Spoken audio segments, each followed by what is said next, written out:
The film begins in the early years of the new millennium with individuals fighting for survival amid a blaring emergency alarm. Background chatter suggests a sense of betrayal, as if they are being attacked by their own people. The scene then shifts to a Russian nuclear facility under siege by terrorists. It becomes clear that Russia possesses nuclear missiles capable of reaching the United States within 24 minutes, leaving the US with only 12 minutes to intercept them. On this particular day, a helicopter carrying the highly decorated U.S. Army Captain J.J. lands on the launch pad, where she is greeted by Ensign Washington and later meets Lieutenant Colonel Clark Marshall in his office. They discuss her transfer to the outpost following the resolution of a high-profile case. As J.J. settles into a modest cubicle, she discovers a banner mocking her and recalls some obscure details about it. Suddenly, the colonel knocks on the door and requests to enter, escalating the situation as the interceptor becomes insecure. Later, in response to a stress signal triggered by the aggressive seizure of Fort Gray, the colonel summons JJ, who collaborates with Baker and Corporal Rahul Shah in the command center. They keep a vigilant eye on the live radar tracking a Russian attack submarine, but Beaver dismisses it as a drill. JJ intercepts an NSA broadcast revealing an assault on the Tavlinka ICBM station, where 16 top-tier nuclear warheads have been captured. Initially brushing it off as a prank, they soon realize their worst fears as a video depicts the theft of the 16 missiles. JJ departs with the captain, who informs her that the fate of everything now rests on their shoulders. Her suspicions are confirmed when they come under fire from 3 intruders. In the ensuing chaos, JJ accidentally strikes the colonel in the head while neutralizing each assailant. A burly man intercepts her, leading to a fierce struggle. Despite the man's initial attacks without sustaining injuries, the captain ultimately succeeds in shooting and eliminating him. JJ vacates the premises, leaving Beaver, one of the technicians, unconscious but miraculously alive. An intruder stationed outside the main control room approaches the captain to request entry. The antagonist, Alexander Kessel, an American working against his own country, proposes that the captain surrender control of the room, assuring that their lives will be spared. However, the captain responds that this is not how the military operates. Unexpectedly, 2 of Alexander's associates arrive with a device designed to forcefully break open the door.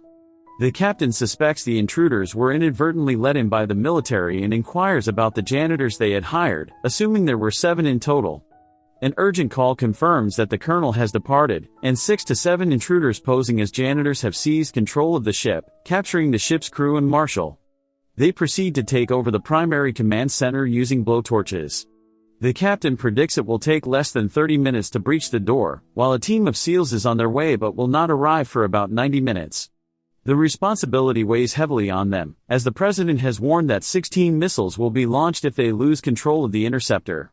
The captain and the technicians are tasked with saving everyone who depends on them. The SEALs are en route to the interceptor, causing the technician to panic. An intruder threatens to kill a hostage unless she opens the door. Despite the threat, she remains firm in her decision not to risk millions of lives for one individual. As expected, the situation escalates. Shaw's anxiety increases, but the captain reassures him and helps him stay calm. They recognize the need for strategies to prevent unauthorized access to the control room. To their surprise, a man initiates a fierce confrontation with the captain, resembling a street battle. After a prolonged struggle, she manages to kill him despite having only a few weapons at their disposal. They feel powerless but continue their duties, monitoring surveillance cameras that reveal multiple lifeless bodies. The intruder claims he has additional men on the way, but the captain sees this as a bluff and assures him of her invincibility. The intruder discloses that he has extensively researched her background and knows about her promotion to a 3-star general 3 years ago, a position she had aspired to. A high-ranking officer had proposed a promotion to the highest position with a specific condition, which the captain rejected. This led to her receiving hateful letters and disturbing photos, culminating in a night when she returned home to find it devastated.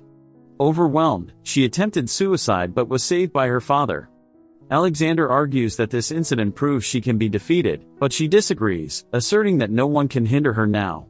Despite her determination, Alexander forces his way into the room. Beaver shoots both the captain and Shaw in the chest, allowing the intruders to enter the control room. The captain steadfastly refuses to open the main entrance, pleading with Alexander, who refuses to remove her from the situation. In a pivotal moment, Beaver reveals his true identity and expresses his deep fury towards them and their work.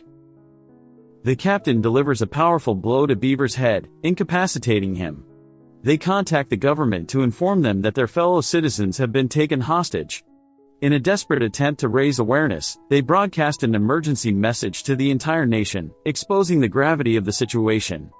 Surprisingly, Alexander emerges as the mastermind behind the primary interceptor and reveals himself to be the son of a billionaire. He proceeds to launch a missile, issuing a chilling warning that it will reach Los Angeles in just 10 minutes. He further threatens that an additional 15 missiles are poised to strike other locations. During this unsettling revelation, Alexander introduces himself to the public and physically assaults a man who speaks ill of him, continuing his campaign to publicly humiliate the captain. Alexander divulges information about past captains, tarnishing their reputations. Despite this, the captain manages to break free from her restraints and launches a fierce attack on Alexander, coming close to killing him. However, her gun runs out of ammunition at a critical moment. As the captain and the intruder engage in a life-or-death struggle, a missile draws nearer to their location. In a race against time, she ultimately presses the launch button for an interceptor missile. The intruder tries to mount another attack on the captain but fails to succeed. Despite being alive, the captain finds herself disarmed and held captive by her own rifle. Beaver and Alexander engage in a heated argument over the failure of their initial plan. Alexander confidently reveals that he has alternate strategies in place. During a conversation with the president, she discovers that Alexander is an expert in his field and likely possesses unstable tendencies. Faced with this information, she decides to release him and takes a moment to rest. As she rests, she has a vivid dream in which her father appears to care for her. The dream triggers a childhood memory in which her father imparts the message to never give up the fight. Just as she awakens from her dream, Shaw, her companion, regains consciousness. Alexander proceeds to show her a distressing video showcasing the captain's father being held hostage. In the footage, Alexander not only discusses the captain's personal life but also belittles her father for his perceived foolishness. The captain pleads with Alexander to allow her to speak with her father, only to learn that her father had never ceased his own battles and tragically lost his life. This revelation exposes her vulnerability. With calculated intent, Alexander initiates a protocol on his laptop to submerge the entire interceptor, with the countdown for the procedure commencing and giving them only 1 minute before the consequences unfold.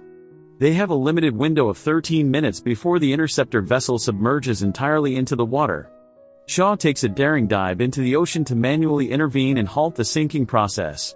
Meanwhile, a group of SEALs approaches the scene. Shaw, following the instructions displayed on a console, diligently carries out the protocol to extend their time and delay the complete submersion of the vessel. While Shaw is focused on his critical task, he is unexpectedly killed by his own colleague, Beaver. The captain discovers that Alexander's motives were driven by financial gain. In response, she warns Alexander to cease the live feed or else she will expose his bank account details to the world, jeopardizing his ill-gotten wealth. Due to the obstructed door and window, Alexander is unable to see what transpires inside the vessel. Taking advantage of this, the captain devises a plan. She proposes relinquishing control of the command center temporarily, allowing the missiles to be launched prematurely before the center's defensive measures can take effect.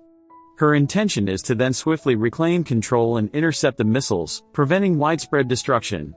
Despite facing incredibly slim odds of only 14% for success, the captain remains steadfast in her determination to prevail. Alex becomes increasingly agitated as his visibility diminishes, causing him to panic. However, when Beaver enters the room, the captain allows everyone to witness the control room as her plan unfolds. The missiles are launched according to her instructions. Beaver follows Alex's directives, attempting to kill the captain by tampering with the ladder. Meanwhile, as he searches for her on the roof, an unexpected obstacle arises. The interceptor launch button is covered in acid, rendering it unusable. After Beaver's unsuccessful search on the roof, Alex speculates that the captain may have sought refuge in the refrigerator, but this assumption proves incorrect. As they continue their search, the captain suddenly strikes from behind, killing one of them while Alex flees in fear. However, she is unable to intercept the incoming missiles as the launch key has been destroyed. Undeterred, she ascends the ladder to manually carry out the task on the roof. Beaver attempts to take her hostage, but she fiercely fights back, overpowering him. She knocks him to the ground, and in the ensuing struggle, she falls into the water. Despite being in a dire situation and on the verge of drowning, she summons the strength to save herself by drawing inspiration from thoughts of her father. With determination in her eyes, she enters the control room using only one functioning hand and, against all odds, tackles each seemingly impossible task that stands in her way.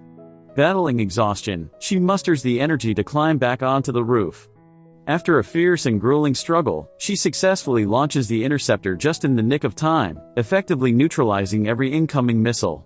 The entire nation erupts in jubilation, celebrating her heroic achievement.